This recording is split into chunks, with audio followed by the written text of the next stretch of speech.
Assalamualaikum 6th class. Hope you all are fine. Today we are going to read the fifth and the last part of our first unit, Nick Bobinus. First of all, hold your pencils to note down the difficult meanings of the words on your book.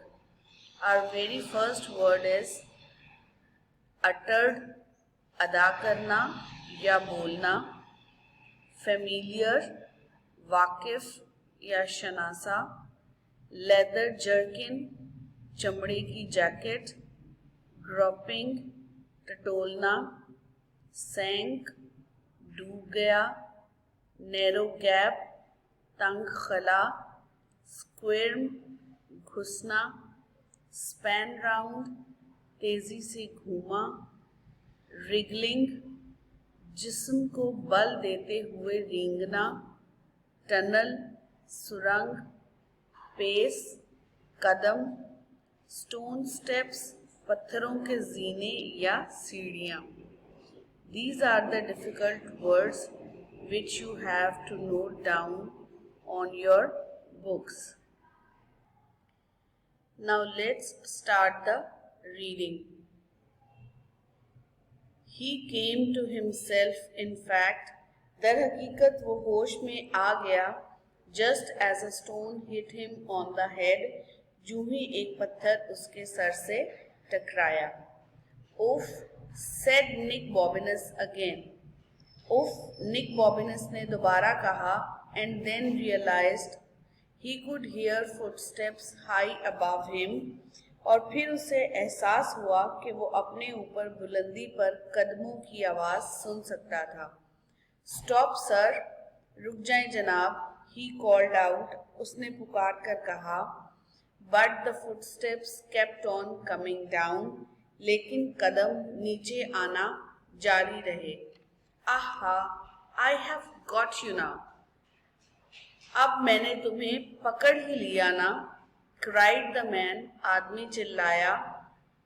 and I shall beat every bone in your body, मैं तुम्हारे जिस्म की हर हड्डी को इतना मारूंगा until it is black, and यहाँ तक कि इन पर नील ना पड़.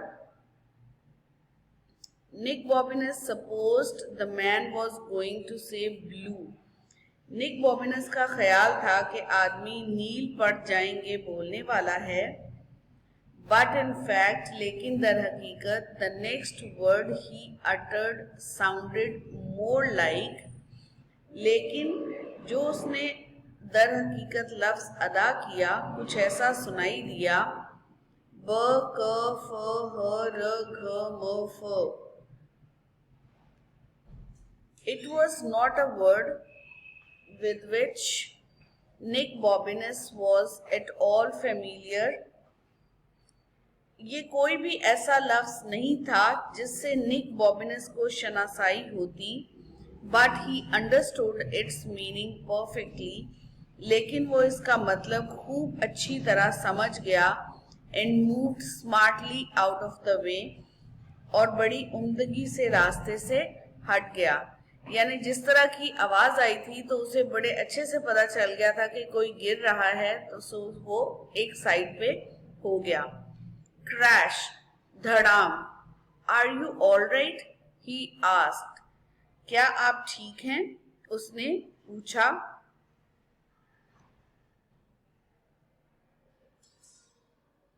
देयर वॉज साइलेंस, वहां बिल्कुल खामोशी थी.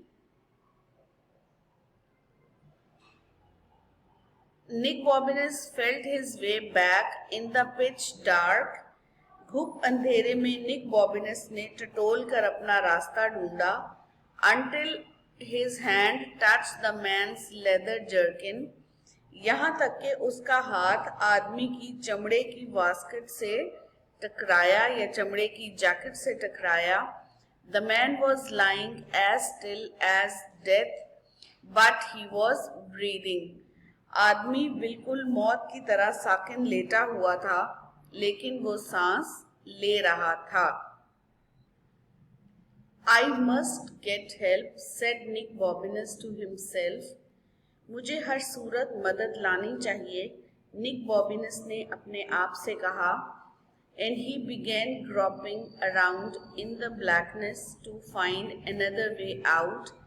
और फिर उसने बाहर जाने का एक दूसरा रास्ता ढूंढने के लिए अंधेरे में इर्द गिर्द टटोलना शुरू कर दिया। When he found it, however, his heart sank. जब उसे ये रास्ता मिला तो उसका दिल डूब गया। The only exit appeared to be a narrow gap down by the floor, no more than a foot high.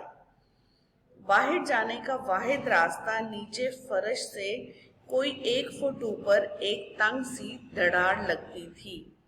I can't swim through that in the pitch dark, he said to himself. मैं घुप अंधेरे में अपने जिस्म को मरोड़ कर इसमें से नहीं गुजर सकता, उसने अपने आप से कहा। But at that very moment, लेकिन ठीक उसी लम्हे, ही heard Rosie's cheerful voice saying, उसने रोजी की खुशगवार आवाज ये कहते हुए सुनी, यू कैन डू इट, तुम ये कर सकते हो। Nick Bobinus span round, and there, to his immense surprise, was nothing. Nick Bobinus तेजी से घूमा और वहां उसकी हैरत की इंतहा न रही, कोई नहीं था। No Rosie, no anybody. कोई रोजी नहीं थी, कोई भी नहीं था। But I don't know if it leads anywhere. लेकिन मुझे ये नहीं मालूम कि ये कहीं ले जाता भी है कि नहीं। ये उस रास्ते की बात वो कर रहा है कि उस जो रास्ता उसे मिला था, वो ये सोच रहा है कि पता नहीं ये मुझे कहाँ ले जाएगा। ठीक है। He said to the voice in his head, उसने अपने सर से आने वाली आवाज को कहा, and it's such a tight squeeze, और ये इतना तंग फंस कर निकलने वाला है। आई माइट गेट स्टक, यानी वो रास्ता इतना तंग फंस कर निकलने वाला है। आई माइट गेट स्टक, कहीं मैं फंस ही न जाऊं। He didn't hear Rosie's voice again, उसे रोजी की आवाज दोबारा सुनाई नहीं दी। But he knew what it would have said, लेकिन उसे मालूम था कि वो उससे क्या कहती। And that was how he found himself wriggling down a narrow passage of stone in the pitch black.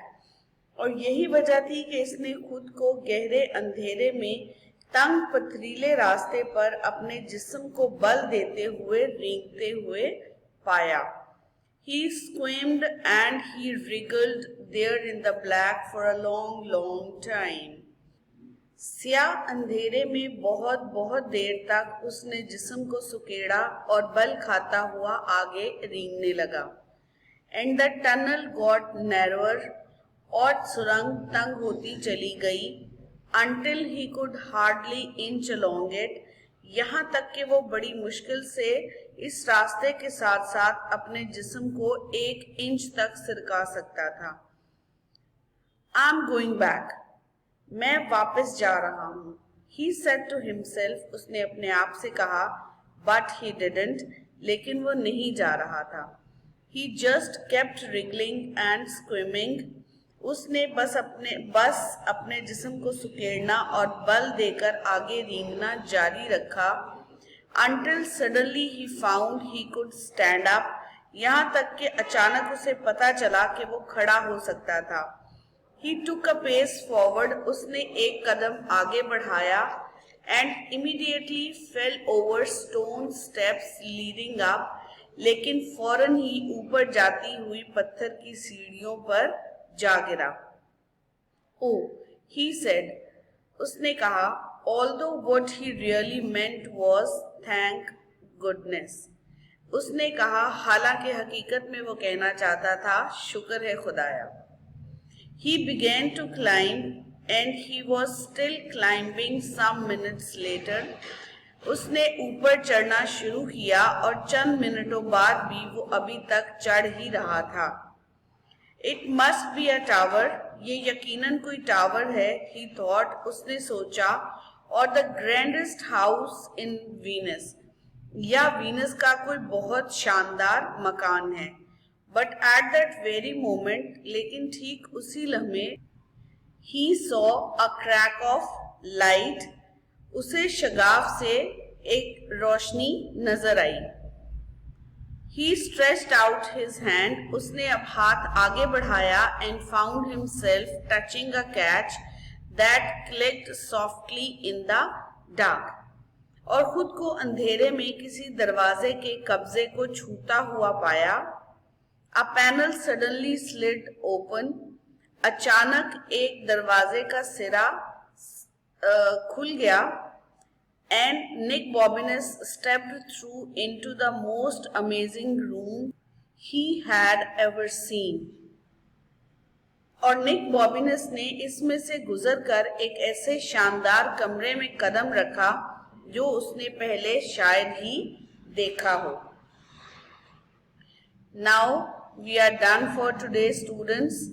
And आज आपकी डायरी ये है कि आपने आज की बुक रीडिंग को आपने प्रिपेयर करना है, और जो आपको स्टार्टिंग में डिफ़िकल्ट वर्ड्स मीनिंग लिखवाए गए थे उनको आपने एज अ डिक्टेशन प्रिपेयर करके लूज शीट्स पर लिखना है। ठीक है, टेक केयर, अल्लाह हाफिज़।